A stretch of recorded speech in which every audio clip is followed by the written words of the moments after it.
Our next guest is Assistant Secretary for Homeland Security, Tricia McLaughlin. We were looking forward to having you here on set, but there was travel complications, so we're glad that you could join from D.C. Tricia, listen to the U.S. Attorney for the Northern District of Texas. She was on the Ingram Angle last night. We have seen fascist pigs, ICE pigs, profanity. That was the graffiti that was sprayed at the ICE facility, and also the leaflets and brochures that we found on the person of those involved in this assault and attempted murder, and also in the location that we searched. So I think it's fair to say that this is an anarchist ideology, it's an anti-government ideology, and it has turned to violence. So what do you know about that, and what can you tell us about the trend? Like, can we expect it to get worse? We sure hope it isn't going to get worse, but Dana, to that point, our ICE enforcement officers, our law enforcement are seeing a 700% increase in assaults against them. Over the weekend, we saw 3 of these different incidents. There was as well Border Patrol were shot at. They were ambushed as well, again in Texas. We saw this again in Portland. This is something our Homeland Security investigators and the FBI and other interagency partners are really digging into. But there's something broader going on, and it's that politicians and the media alike are trying to normalize violence and attack against our law enforcement. You look at Karen Bass out of California, Gavin Newsom, Tim Walz, all of them likening ICE enforcement officers and our first responders to the Nazis, to the modern-day Gestapo. That is giving a free pass to these lunatics to take action and really get someone killed. It's despicable, and it is incumbent upon Democrat politicians and the media to turn this rhetoric down. Okay, speaking of Democratic politicians, looks like you're going to have an issue in places like Chicago, Los Angeles, maybe even New York City. Here's Karen Bass and Brandon Johnson, respectively L.A. and Chicago, on that. We are a city of immigrants, and we will stand with Angelenos regardless of what country they came from, when they got here, or why they're here. And so with that, I am proud to stand in unity as we file this lawsuit. Our local police department will not ever cooperate with ICE. Whatever their constitutional authority is. So I want to know how you're going to manage that.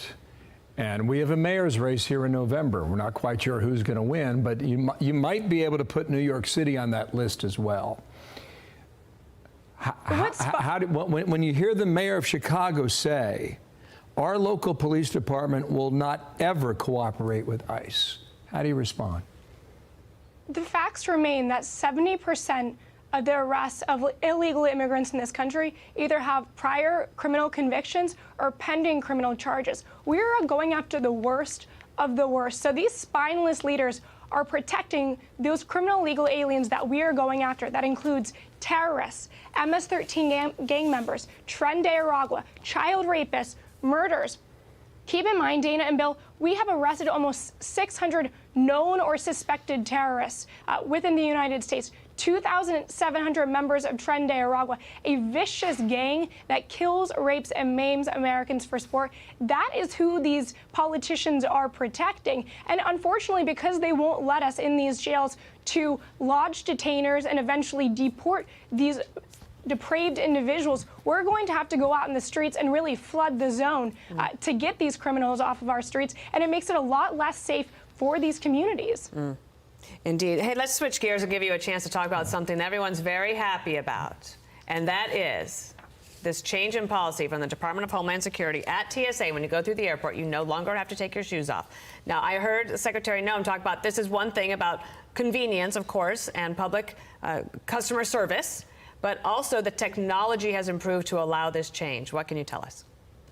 Absolutely. So the no shoes policy was instituted in 2006, almost 20 years ago. TSA, our security posture, and our technology has rapidly evolved in those 20 years. So we know Now you can keep your shoes on during TSA security screening. We can maintain the same great level of security while keeping faster lines and also greater hospitality. So this is very exciting for the American people. I'm excited to keep my shoes on when I travel. Yeah. That's right.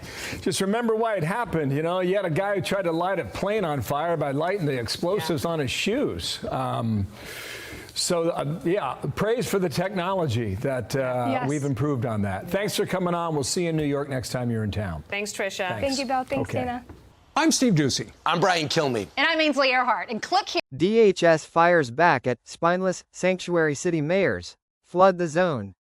DHS Assistant Secretary Tricia McLaughlin joins America's Newsroom to discuss recent attacks on ICE agents, Democratic mayors resisting the crackdown on illegal immigration, and SOS reversal of the shoes off airport security rule. The local police swore an oath to uphold the law. They should be ignoring base. The mayor of Chicago, I thought the one before was bad.